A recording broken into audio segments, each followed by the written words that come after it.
In the banking industry, for example, there's a real push-pull between the shareholders and the regulators. If you think about it, the two perspectives are at completely different odds. In fact, I was talking with a regulator the other day on a panel, and he even said, you know, we really focus on risk. We're not really focused on whether the bank is making money or how much money you're making. So when it translates to compensation programs, you're actually being pulled in different directions. The regulators don't like incentive pay at the core because that can motivate excessive risk-taking.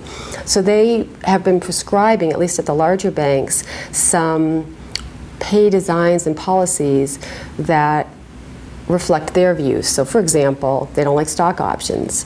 They like caps on the upside of incentive plans so that you can't have runaway pay. They don't like relative performance. They like discretion. They like the ability to use discretion in the pay plan, provided that you can use it with some guidelines. Now, flip that with the shareholder view.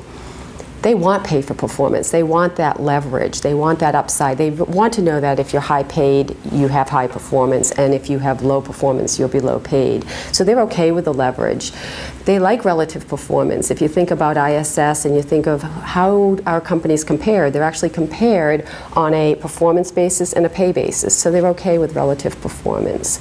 And they prefer formulas and quantitative, you know, some kind of way that they can read, the SEC and shareholders can read, here's what you did, here's how you applied it, and here's how the pay works. So in the end, a lot of my clients in this industry sit there and are challenged to try to please both constituencies. So what I try to say is, think first about your strategy and what you're trying to accomplish. Because if you keep trying to chase the greatest and latest of the regulators in the shareholder perspective or ISS perspective, you'll never get there. You'll just be chasing. Decide what's right for your organization and then apply and make sure that you're complying with the regulations and you're within the shareholder, you know, perspective so that your program reflects your needs and theirs in the end. But that's the real challenge that a lot of my clients have today.